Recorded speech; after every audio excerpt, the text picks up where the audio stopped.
अस्सलाम वालेकुम, this is Romesa. Welcome to my YouTube channel.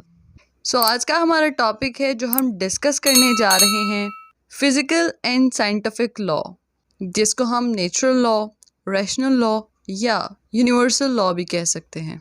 हम इस क्वेश्चन को पेपर पॉइंट ऑफ व्यू से पॉइंट्स में डिस्कस करेंगे। तो चलिए देखते हैं फिज़िकल या साइंटिफिक लॉ का इंट्रोडक्शन। तो जैसा कि हमें नाम से ही पता चलता है कि साइंटिफिक लॉज हैं, तो साइंटिफिक या साइंस का मतलब ही ये है कि वेरीफाई नॉलेज या वेरीफाई थिंग्स। ये लॉज यूनिवर्स की यूनिफॉर्मिटी और रेगुलरिटी से डील करते हैं। These are laws of expressions of uniformities of nature and uniformity in conduct of living beings और लाइफलेस थिंग्स। यानी कि ये लॉज जानदार और गैर जानदार यानी कि लिविंग बीइंग और लाइफलेस थिंग्स दोनों से डील करते हैं। यानी कि दोनों के काम करने में जो बाकायदगी होती है, रेगुलरिटी होती है, ये लॉ उससे डील करता है। अब जैसे कि हम एग्जांपल देते हैं, lifeless things, laws of gravity या लॉज ऑफ मोशंस वगैरह। और अगर हम लिविंग बीइंग्स को देखें, जानदार चीज़ों को देखें कि लॉज उनमें कैसे फॉल करते हैं, तो propagation of species, law of evolution या लॉ ऑफ ग्रोथ देख लें। जैसे कि इंसान की ग्रोथ होती है या कैसे नेचर में तब्दीलियाँ आती हैं, इंसान ग्रो करता है, कैसे उसमें चेंजेस आते हैं, जो कि ये सब चीज़ें एक यूनिफॉर्मिटी के साथ हो रही होती हैं। जैसे कि सॉलमेंट की एक डेफिनेशन है, expressions of uniformity of nature, यानी कि फितरत की यकसानियत का इजहार। फितरत कह लें, कायनात कह लें, उसमें जो यूनिफॉर्मिटी से चीज़ें चेंज होती हैं। जैसे कि हम मिसाल के तौर पे देखते हैं कि सूरज का अपने वक़्त पर तुलू और ग़रूब होना। और अब हम इसकी एक्सप्लेनेशन देखते हैं जिसमें वो बताता है, physical law includes those expressions that shown harmony and regularity in activities of nature. यानी कि फ़िज़िकल लॉ में फ़ितरत की वो सरगर्मियाँ, वो काम या एक्सप्रेशंस इंक्लूड होते हैं जिनमें बाकायदगी पाई जाती है, एक हम आहंगी पाई जाती है। इसमें ये नहीं है लॉस में कि ब्रेक हो गए और फिर से जो है कंटिन्यू कर लिया, फिर ब्रेक कर दिया, फिर कंटिन्यू कर दिया। ये लॉस एक तसलसल के साथ चलते हैं। मिसाल के तौर पे जैसे न्यूटन लॉज ऑफ मोशन, उनको हम देखें तो वो कभी चेंज नहीं हो सकते। वो मुतवातर और मुसलसल चलते हुए आ रहे हैं और आगे भी ऐसे ही चलते हुए रहेंगे।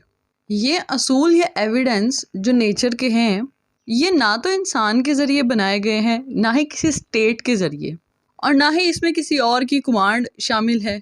और ये टाइम टू टाइम चेंज भी नहीं होंगे। और ऐसा भी नहीं है कि एक कंट्री में कुछ लॉज हैं और अगले कंट्री में वो लॉज चेंज हो जाएंगे, ऐसा नहीं है। ये सबके लिए सेम होंगे, सबके लिए जो है इनवेरिएबल होंगे, इम्यूटेबल हमेशा होंगे, यानी कि नाकाबिल तब्दील होंगे सबके लिए। अब सवाल ये पैदा होता है, is it creation of humans? तो मैं आपको बताती चलूँ, they are not created by humans and can not be changed by them, क्योंकि ये rules of actions of nature है and these rules made by God. और ऑब्वियसली गॉड मेड लॉस को इंसान कैसे चेंज कर सकता है? नहीं चेंज कर सकता, because these rules are set by God to man. देखें, जैसे कि ग्रेविटी के लॉज हैं, यानी कि फोर्स ऑफ अर्थ के लॉज हैं, तो वो कोई इंसान तो चेंज नहीं कर सकता ना। या देखें केमिकल रिएक्शन से रिलेटेड जो लॉज हैं, वो भी इंसान तब्दील नहीं कर सकता। जो नेचुरली हैं वही चलते हुए आ रहे हैं और आगे भी वही रहेंगे। हाँ, इंसान एक्सपेरिमेंट्स कर सकता है, उस पर नई चीज़ें इन्वेंट कर सकता है, लेकिन उनको चेंज नहीं कर सकता। ये यूनिवर्सल होते हैं और अनचेंजेबल होते हैं। और इसमें एक चीज़ है कि jurisprudence is not concerned by natural laws, क्योंकि जूरिस्प्रूडेंस का मतलब है वो लॉज जो कि इंसानों के ज़रिए बनाए जाएं। और जबकि ये लॉज इंसानों के ज़रिए बनाए ही नहीं गए, तो जूरिस्प्रूडेंस उसमें फॉल भी नहीं करेगी। एंड इसका सेकंड नेम है साइंटिफिक लॉ का, जिसमें यूनिफॉर्मिटी वेरी करती है एनिमेटिव और इनएनिमेटिव पे, यानी कि जानदार और बेजान ऑब्जेक्ट्स पे। तो वो हुए फिजिकल लॉज। तो इसका सेकंड नेम हम फिजिकल लॉज कह सकते हैं, या इसको फिजिकल लॉज से भी जाना जा सकता है। And our next point is chief characteristics of scientific laws. तो इसका जैसे कि मैंने फर्स्ट पॉइंट बनाया है शॉन। सो इसकी कैरेक्टरिस्टिक में देखा जाए कि अगर ये लॉज यानी कि साइंटिफिक लॉज एक दफ़ा ब्रेक हो जाए ना, तो फिर वो लॉज नहीं रहते, फिर ये लॉज ख़त्म हो जाते हैं। मिसाल के तौर पे अगर आप एक पत्थर फेंकते हैं हवा में और वो पत्थर नीचे ही नहीं आता, हवा में आसमान की तरफ चला जाता है, तो ये अदर प्लैनेट्स में है कि उधर ग्रेविटी नहीं है, लेकिन अर्थ में जैसे कि हम जानते हैं कि ग्रेविटी है। जैसे कि आप जानते हैं कि ग्रेविटी का मीन है कशिश सकल, यानी कि कोई चीज़ फेंके तो ज़मीन उसको अपनी तरफ नीचे की तरफ खींच लेती है। और अगर हम पत्थर फेंके और वो हवा में ही रह जाए तो वो लॉ तो ख़त्म हो गया ना, क्योंकि उसमें ग्रेविटी तो रही नहीं। सो सिंपल, जब ग्रेविटी नहीं होगी तो लॉस कैसे होंगे? ग्रेविटी ख़त्म, ग्रेविटी लॉ ख़त्म। और इसके बरक्स अगर हम दूसरे लॉज को देखें तो वो सेवरल टाइम्स ब्रेक होते हैं, लेकिन वो फिर भी लॉज रहते हैं। इसमें ऐसा नहीं होता, इसमें अगर एक दफ़ा ब्रेक हो गए तो मतलब वो लॉ ख़त्म हो गया। जैसे कि हम सिविल लॉज को देखते हैं, law of theft may be broken 100 times, yet the law will always remain intact and continue to be recognized। यानी कि लॉ ऑफ थेफ्ट को अगर हम देखते हैं सिविल लॉ में तो 100 times ब्रेक होता है, उसको पनिश किया जाता है, लेकिन इन लास्ट क्या होता है, फिर भी वो लॉ कंटिन्यू होता है, वो लॉ ख़त्म नहीं हो जाता।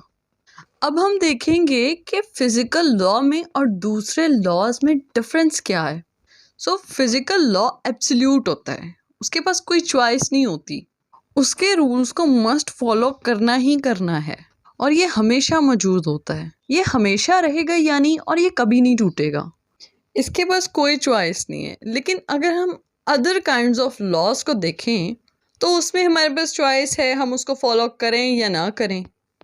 अब हम देखते हैं कि नेचुरल लॉ और रेशनल लॉ इसमें कैसे फॉल करता है, या इसका कंप्लीट प्रोसीजर क्या है।